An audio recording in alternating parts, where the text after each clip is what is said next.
Times, your daily source of breaking news, trending stories and viral updates around the world.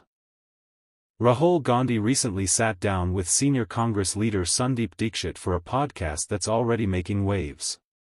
But this wasn't just another political chat, it was an honest, thought-provoking conversation about Indian democracy, the Congress Party's internal challenges, and the vision for our country's future. In a time where political discourse often gets reduced to noise, this podcast stands out. So the big question is this the rebirth of the Congress narrative? Or is it just an attempt to reshape Rahul Gandhi's public image? In this video, I'm going to break down the most important parts of this podcast, highlight the moments that matter, and add my own thoughts on what they really mean for the people of India. You'll see clips from the podcast, along with my honest analysis, not just as a content creator, but as a citizen who genuinely wants to see India grow and thrive. So stick around, because what Rahul Gandhi and Sandeep Dikshit discussed might just shift how you see Indian politics today. Coming from Motilal Nehru, Jawaharlal Nehru, Indira Gandhi, my father. And the strain is that your purpose in life is to search for the truth. Even I don't view myself as a politician. I'm a seeker of the truth. I seek in everything I do. My grandmother told me that we've always had dogs. And it's just been a thing in our family that we always have dogs. The dogs are almost like family. This part right there is crucial. Rahul Gandhi and Sandeep Dikshit aren't just talking politics, they're pointing to a very real and growing concern, the weakening of India's democratic institutions. Think about it, we've seen how investigative agencies like the ED, CBI, and Income Tax Department are often used selectively, mostly against opposition leaders, activists, and even journalists. Is it a coincidence, or a clear pattern? Look at the media. A large section of it now sounds more like a government mouthpiece than the fourth pillar of democracy. Dissenting voices are either sidelined, silenced, or branded anti-national. Rahul Gandhi's concern about the lack of institutional independence isn't just political rhetoric, it reflects what we, the citizens, are watching every day. And when institutions that are supposed to protect democracy start serving power instead, democracy begins to rot from within. So when they say democracy is under threat, they're not exaggerating. The question is, are we ready to see it? And more importantly, are we ready to speak up about it?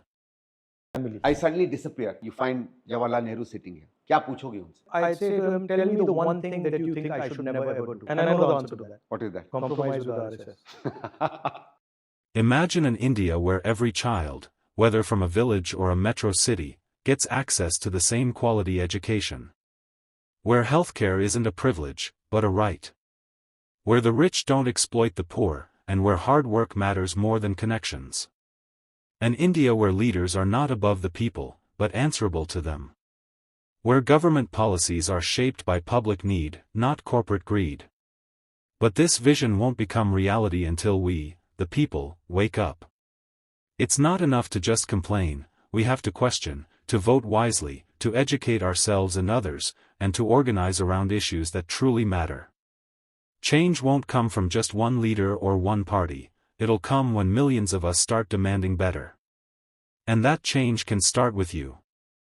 I mean, my grandmother would talk about him as Papa, you know, as Papa father. या Papu? Both. Both. Okay. I mean, to me, she would say my Papa or Papu. And she would talk about him just as a, you know, like the same way I talk about my mother or my father, and experiences, you know, that, for example, he really liked the mountains. Then I remember we were in Kashmir once and she said, oh, you know, he almost died. He fell into a glacier. ये कब की बात है? I think he had gone trekking and then he had fallen into some glacier and then... When he was Prime Minister? No, much before. Youth and society awakening. India's youth are more than just future voters, they are thinkers, innovators, and the heartbeat of change.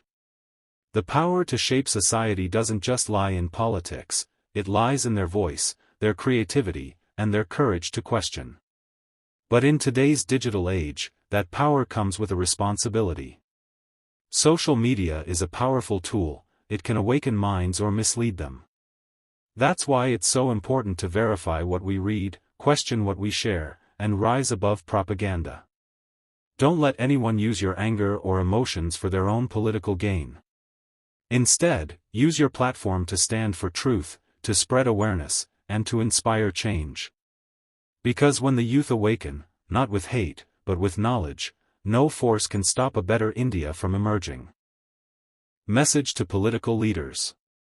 To Rahul Gandhi, Modi ji, and every political leader in this country, this is a message from the people. We are watching. We're not just listening to your speeches anymore, we're measuring your actions. We want less drama, less blame games, and more real solutions. Don't divide us with hate. Don't distract us with headlines. We need unity, not polarization. We need jobs, not just slogans. We need schools, not statues. We need a government that works for the people, not one that works on the people. Politics isn't about winning power. It's about serving the nation. And if you forget that, we, the people, will remind you. This conversation may not change everything, but it shows a new approach. Watch the full podcast if you haven't already, and let me know in comments, is Rahul Gandhi winning you over? From Motilal Nehru, Jawaharlal Nehru, Indira Gandhi, my father. And the strain is that your purpose in life is to search for the truth. Even I don't view myself as a politician. I'm a seeker of the truth. I'll seek in everything I do. My grandmother told me that we've always had dogs. And it's just been a thing in our family that we always have dogs. The dogs are almost like family. I suddenly disappear. You find Jawaharlal Nehru sitting here. क्या पूछोगे उनसे? I say to him, tell me the one thing that you think I should never ever do. And I know the answer to that. What is that? Compromise with RSS. नमस्कार, welcome to the Nehru centre. Nehru centre में आपका स्वागत है। और आज एक विशेष व्यक्ति से हम लोग बात करना चाहते हैं। मैं उनका थोड़ा परिचय अपनी तरफ से दे दूं। उनका नाम है राहुल गांधी। पिछले 20-25 साल से देश का राजनीतिक पटल आप माने तो उसमें बहुत प्रमुख रूप से अपनी एक भूमिका निभाते रहे हैं। तो Rahul ji, thank you for giving time. आप पार्लियामेंट चल रही है उस बीच में समय दिया, इट्स रियली ग्रेटफुल। आपका क्योंकि परिवार रहा है, स्वाभाविक नेहरू जी से जुड़े रहे हैं। What are your first memories of him? Family में कैसे उनके बारे में सुना, क्या सुना? इंदिरा जी से सुना, राजीव जी से कुछ, something from Sonia ji? I've never been asked that question before, and when you're asking me that, he was everywhere. Mm-hmm. And later I realized that in a lot of the things that my grandmother used to say to me, and the way she used to think about things, it came from him. अच्छा. But if you were to ask me what is my first memory, when did I first hear of him, I can't really tell you. I don't have one memory. And also, I mean, my grandmother would talk about him as Papa, you know, as पापा father. या पापू? Both. Okay. I mean, to me, she would say my Papa or Papu. And she would talk about him just as a, you know, like the same way I talk about my mother or my father, and experiences, you know, that, for example, he really liked the mountains. Then I remember we were in Kashmir once and she said, oh, you know, he almost died. He fell into a glacier. ये कब की बात है? I think he had gone trekking and then he had fallen into some glacier and then... When he was Prime Minister? No, much before. Much before. Yeah. So that story I remember. But I can't place which was the first time I heard of him. Also, the other thing that's underestimated, that the sense I got is that Jawaharlal Nehru was fundamentally shaped by his father. So his father also had a very important role in who he was and what he became. Underestimated role. Motilal ji. And his father was a very particular type of person. When you know, when Gandhiji was thrown out of the train in England, so my great grandfather and his cousins decided that they would go to the railway station, Allahabad railway station, and throw some Britishers out of first class. Yeah. You know, so they went there and they pulled some Britishers out and threw them out of first class. It's not known, but that was his spirit was very interesting. He was a very unconventional person, you know, and he shaped, it's very clear to me that he shaped my great grandfather. This idea that is very deep in my family, that politics is actually about truth. And that the idea of having an image of you, a public image of you, is a fundamentally flawed idea. No matter how beneficial it might be, it's a fundamentally flawed idea. That is the central idea that Gandhiji, of course, completely lived by and took. And parallelly, Jawaharlal Nehru was also doing that. You know, I mean, I in his autobiography, I think, or one of his books, he writes that, one of the things that's made me happiest in my life is that I've always had the courage to tell the truth. Yes, yes. He says that. I've said So it is this idea that, to me, is actually Nehru. Rahul, I think now that you've been telling me this, and I think it's एक बड़ा इलाका खुलता है जैसे जैसे आप बड़े हुए कैसे कैसे ये कहानियां which came from more of a personal side of Indira ji, Pandit ji and others, और स्वाभाविक है कि since they were all political people and came through a great tumultuous period, politics must have been as much a part of their life as anything else. How did you come to start knowing, say, the political Nehru, the political Motilal? वो transition कभी family में हुआ या कभी बातचीत में हुआ? There was no political Nehru. Okay. There was no political Indira Gandhi. Mm-hmm. They viewed the world as completely connected. Mm-hmm. So they did not view themselves as being politicians. If you were to ask me how they viewed themselves, all of them. I never met my great-grandfather, I never met Motilal ji, but I can see a strain coming from Motilal Nehru, Jawaharlal Nehru, Indira Gandhi, my father, and the strain is that your purpose in life is to search for the truth. And that's really how you view yourself. No matter what you do, that's the frame. My grandmother did not view herself as a politician. If you were to ask me, she viewed herself as somebody who was living their life and had multiple things that they were doing. And the idea that, there's no way you can take a Jawaharlal Nehru and encompass him by politics, right? Because my immediate response to you would be, okay, what about author? What about prisoner? What about resistor? What about, friend? So even I don't view myself as a politician. Other people say you're a politician, but no, I'm a seeker of the truth. I seek in everything I do, right? And I think that's a much better frame to understand them. The other strain that is there, and again it was there in my father, it was there in my grandmother, and it was there in my great-grandfather, which is that they're not interested in what you think of them. They're not interested in what you will think of them. They're interested in action. They're interested in, I'm doing this now.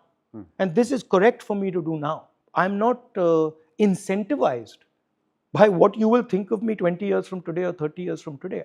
So that other strain, right, that you're searching for your truth, which is why Mahatma Gandhi became such a big part of my great-grandfather's life, because it was a collective journey with Mahatma Gandhi as sort of, in the Indian tradition, as the guru, as the guide.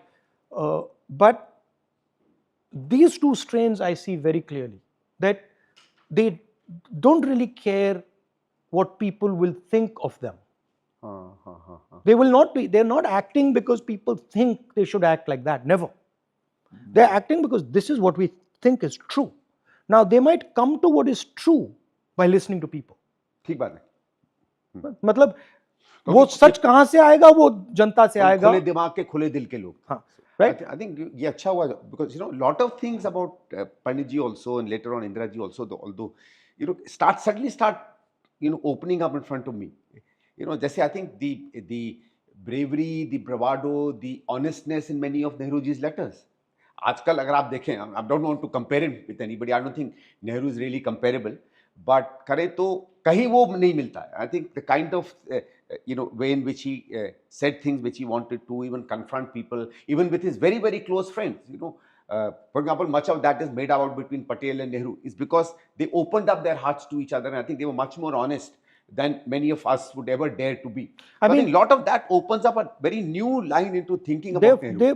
Patel and Nehru, they were friends, and they were great friends, but they had disagreements on direction, and that's perfectly fine. That's perfectly fine. Even Mahatma Gandhi and Nehru had some differences on direction, but these two strains I clearly see, and I see them in myself also. They are damaging also politically in today's context. कैसे? Because आजकल लोग सच्चाई नहीं सुनना चाहते. But somebody has to tell it. As a politician, if you frame it that way, it's easier to say, भाई आप ये सुनना चाहते हो, बता देता हूँ. But my soul doesn't let me do it. You know, I just can't. And I'm like, okay, I'll take the hit. I'm happy to take the hit. But I'm not going to veer off from the truth because you want me to. It's like ek prakar ki, I don't know what it is. Pandit Nehru did both during the freedom movement and as Prime Minister. He did a lot of things that conventionally anybody who's a normal politician would not have dared to do. You know, his work on the way he looked at inequality, his work on tenancy reform, his work on zamindari, his work on economic policy, his work the way he restructured the whole of India. And I think, I mean, he did some outstanding and absolutely remarkable work, in spite of whatever people, go around saying. And I think that's why he was always much more of a statesman than anything else. How is it he was able to finally, get a country that comes out of colonialism, that's much more, I won't say backward looking, but say much more traditional at that point. We've always been a very, very religious society.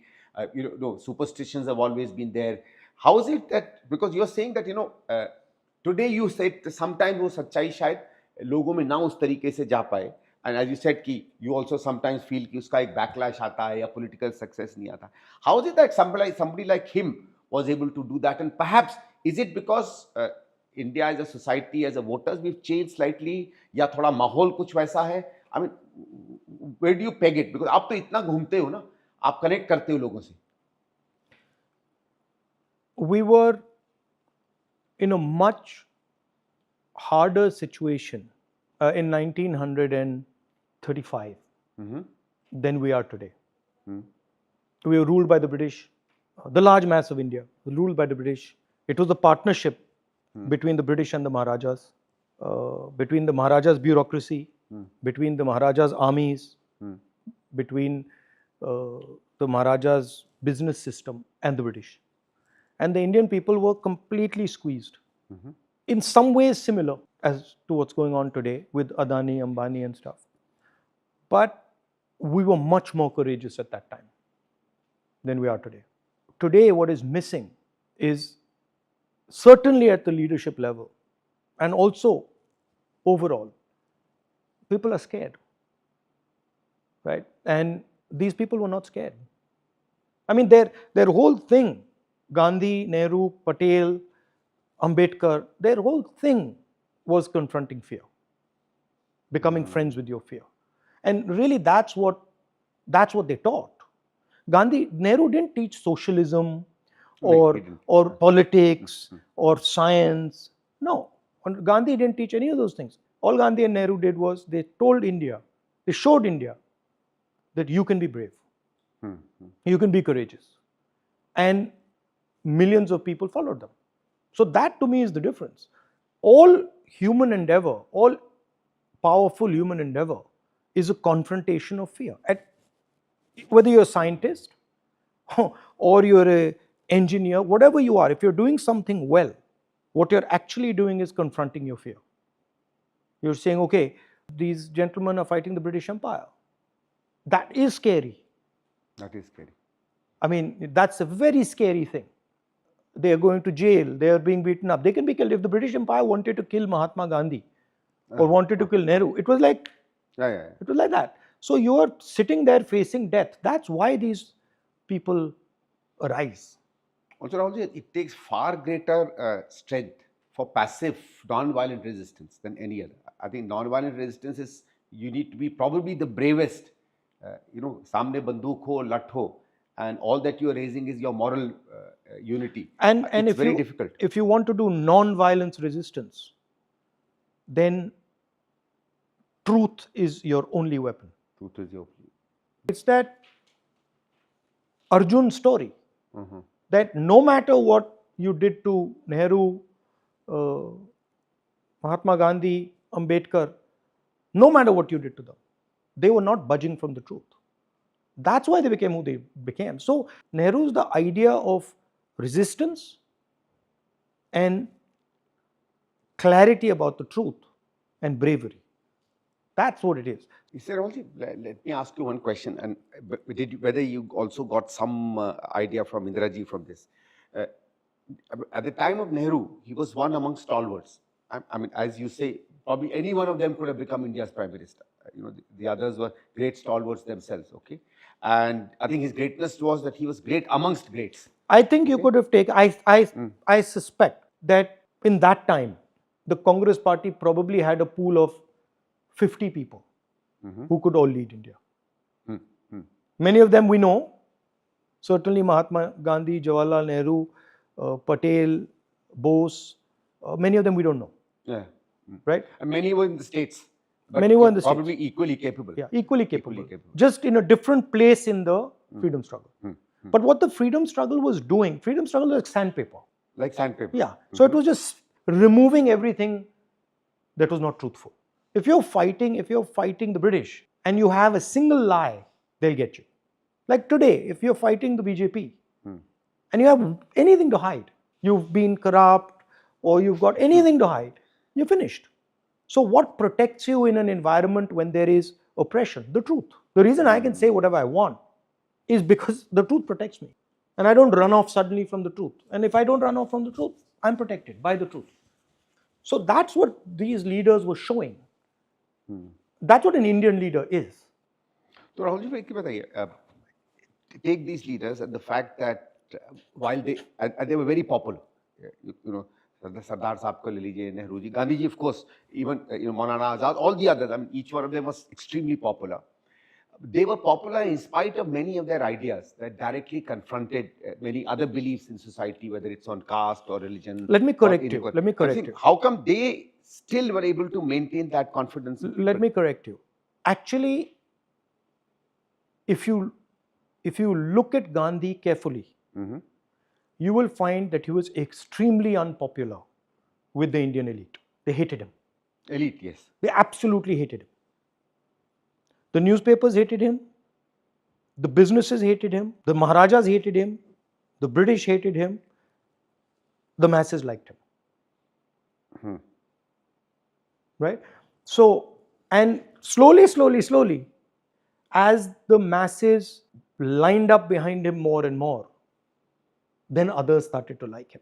How come there was a particularly different kind of leadership that leads India in the 40s, 30s, 40s, 50s, and through extremely tough times, and leads them against probably the world's greatest empire the world has seen. My favorite. What's the difference today? My favorite story is Fidel Castro's story. So a journalist goes to Fidel Castro and he says, you're a genius. And Fidel Castro says, why? American journalist. He says, why? He says, because you've found these guys, Che Guevara, Camilo Cienfuegos, these guys are unbelievable guys. They're ready to die for the revolution.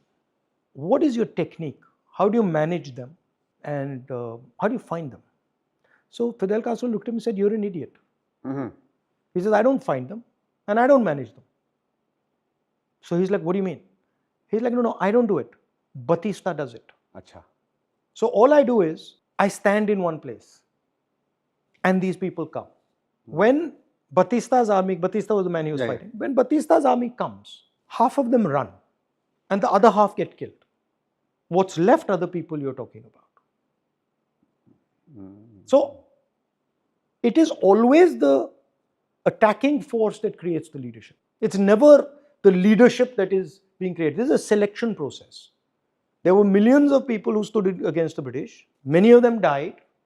Many of them ran away. Many of them colluded. And these people were persistent. They kept standing there. They didn't back down. And that's why you view them as leaders. Savarkar's picture would have been up here if he hadn't signed that letter. The British unselected Savarkar. They broke him. That's just what happened. They couldn't break him. They couldn't break him. They couldn't break Patel. They couldn't break Bose. They couldn't break Ambedkar. Simple.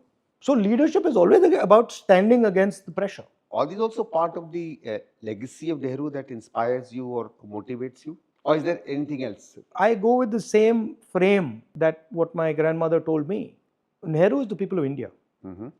Nehru exists because of the people of India. Nehru is an expression of the people of India. If the people of India were not there, meaningless. If that connection with the people of India was not there, meaningless. Right? So to me, yes, Nehruji is an inspiration, but he's as much an inspiration to me as anybody who's doing work, fighting for the truth, standing for the truth, and not backing down. Of course, he's my relative, so I have a different feeling towards him. I have a feeling of probably a much deeper connection with him. But in Nehru, I see an open mind, a questioning mind. I see a brave person, and I see somebody who doesn't veer off from the truth. That's it. मैं एक लेकिन पूछना चाह रहा था कि you know that is something I sometimes am not able to figure out in Nehru's case.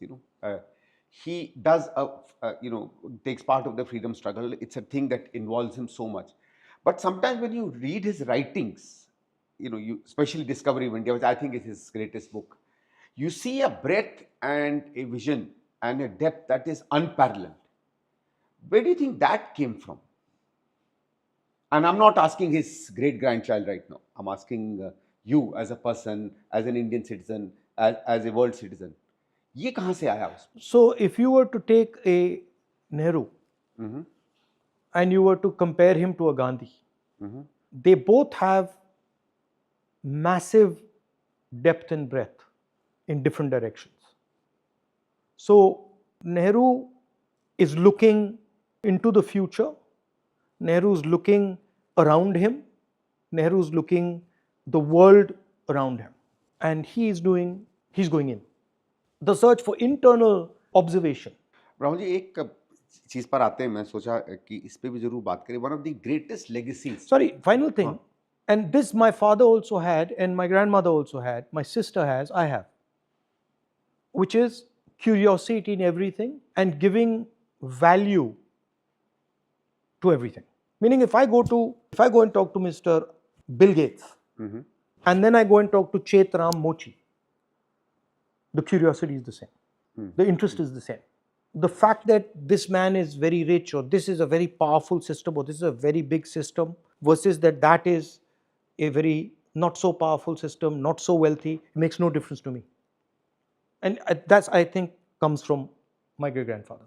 It's compassion. That I'm not interested in who you are. I'm interested in what you're feeling. I'm looking for what feeling is in you. And I'm also looking for what feeling is in him.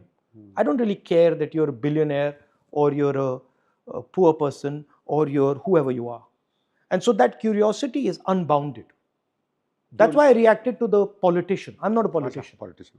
And I refuse to be boxed into this structure that somebody just makes up and says. I'm a politician, or I'm a businessman, or I'm an academic. I just, these are labels. I don't buy them. Lot of this is how Nehru ji जब कहते हैं भारत माता कौन है, who's Bharat Mata, this is I think how he talks about. एक और चीज जो अब मैं पूछना चाह रहा था, amongst the great legacies of Nehru, and there have been many. I'm not going to talk about his economic and other legacy. Maybe we'll do it if we have time later. एक चीज जो इस समय somehow it's under question, under threat, under pressure is this whole thing of democracy. And I think that's one of the greatest things that he established. It's very easy to say कि India तो democratic हो ही जाता. And a lot of people say कि what is there, constitution talked of an election. Elections is not democracy. Having a good constitution does not ensure there is democracy. People also don't necessarily ensure democracy, even if they want a democracy. It's how the leader sets the initial patterns, how he democratizes institutions, how he instills both within himself and to the others the spirit of democracy. वो आपको क्या लगता है, क्या ऐसी 3-4-5 चीजें थी when he really became a hero and a warrior of democracy, और इस समय जो उस पे challenges आ रहे हैं, I want to talk you to tell me a little bit about that. Again, there are two religious philosophies in India. Shaiva philosophy is completely democratic. There's nothing undemocratic about the Shaiva philosophy, right? Guru Nanak is completely democratic. Kabir is completely democratic. They do not believe in a hierarchy. They do not believe in a caste structure. They're purely democratic.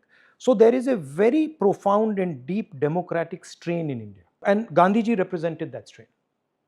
My great-grandfather represented that strain. Ambedkar ji represented that strain. And that is what is under attack. What is under attack is not just the democratic institution of our country. What is under attack is a particular religious philosophy that underpins that democracy. The constitution is, the ideas in the constitution are 3,000 years old. So what is under attack is not just a book. What is under attack is a set of religious philosophies that are inconvenient to the RSS.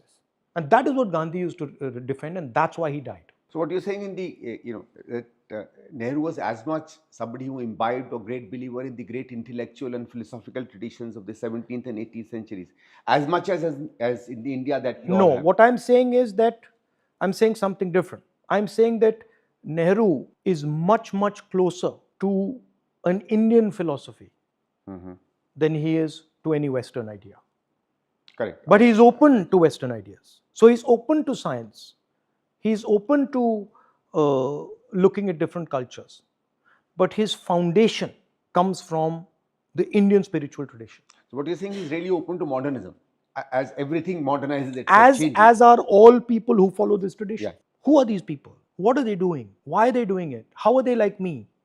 This is the Indian spiritual tradition. That's why we absorb everything.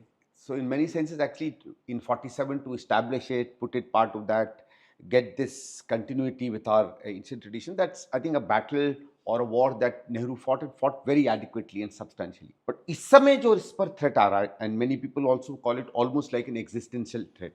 इस समय क्या है that needs to happen, and you're calling yourself a lot of things, and I perfectly agree with that. But somewhere or the other, you're also a public person. So somewhere or the other, we also have this great duty upon our head to look at what he did in 47, 48 and continue to do that today. What a Nehru or a Gandhi did was tell India the reality of what they were facing. India was refusing to accept that for many years that they were enslaved by the British. Large majority of our elite was perfectly happy with the British, right? And what Gandhiji and Nehru said was, this is slavery. You will never be successful under the British. So in a sense, they awakened India and made India look at the truth.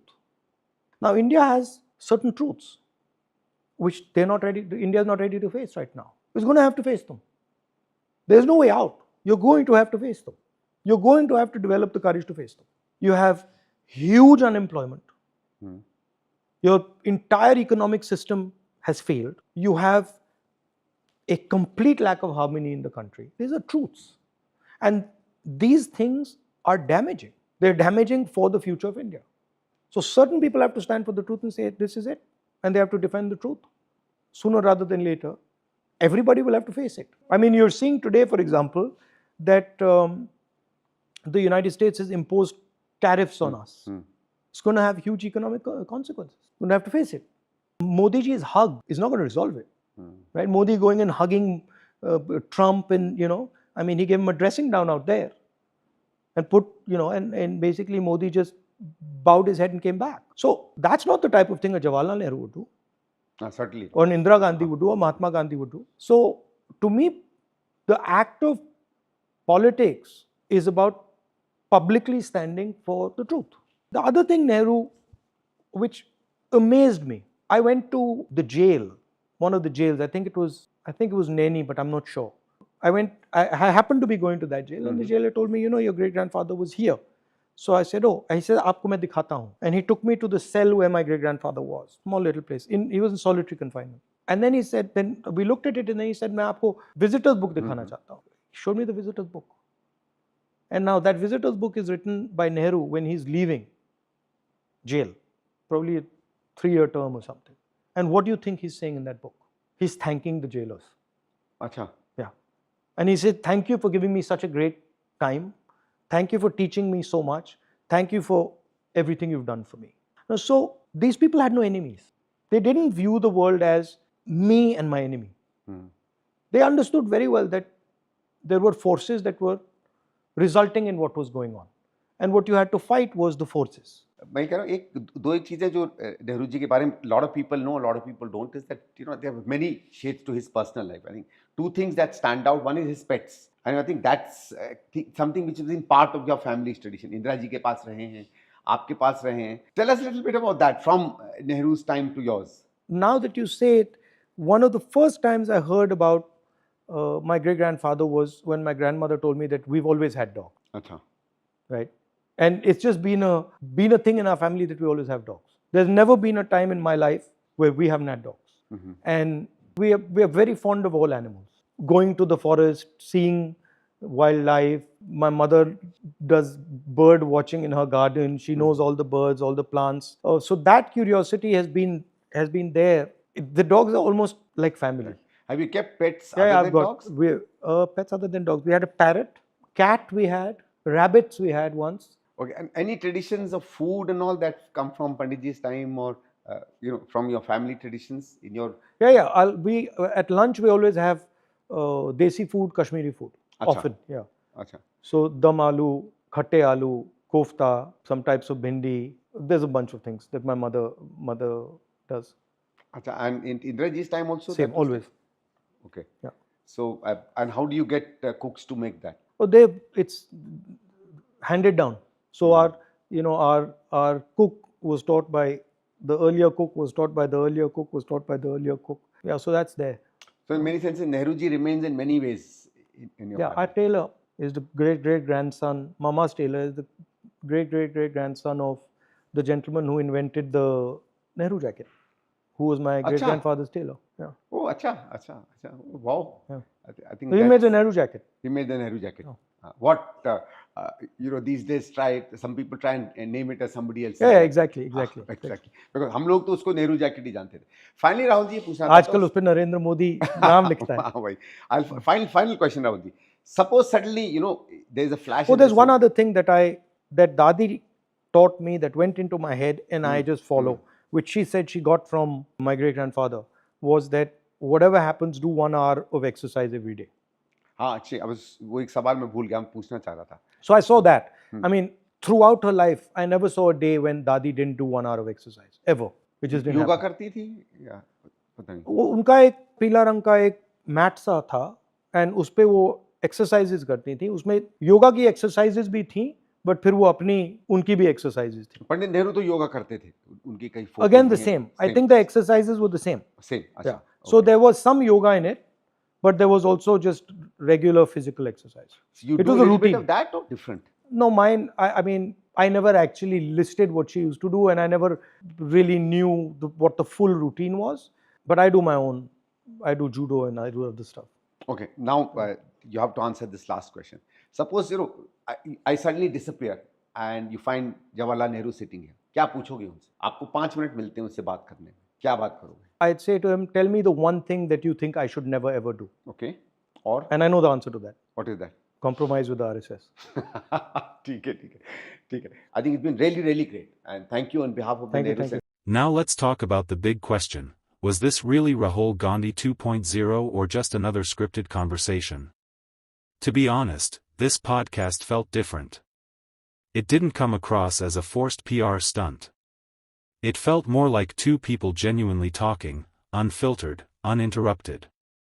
And in that rawness, we saw a side of Rahul Gandhi that the mainstream media rarely highlights. His tone wasn't aggressive or rehearsed, it was calm, curious, and reflective. There was no attempt to sound like a political know-it-all. Instead, Rahul listened, questioned, and expressed his views like someone trying to understand and explain, not just win an argument. For once, we didn't see the Papu image that's been used to mock him unfairly. We saw a man who has matured through political trials, who seems more focused on people, policies, and the why behind things rather than just attacking his opponents. He acknowledged Congress's shortcomings too, something rare in today's politics, where leaders never admit mistakes. That honesty is refreshing and frankly, necessary. If this is the direction Rahul Gandhi is taking, engaging in real, nuanced conversations, surrounding himself with sharp minds like Sandeep Dikshit and connecting with citizens through substance rather than slogans, then yes, maybe this is Rahul 2.0. And maybe, just maybe, India is finally ready to look beyond the headlines and give dialogue a real chance. Thanks for watching. Stay tuned with us and hit the like, share and subscribe buttons.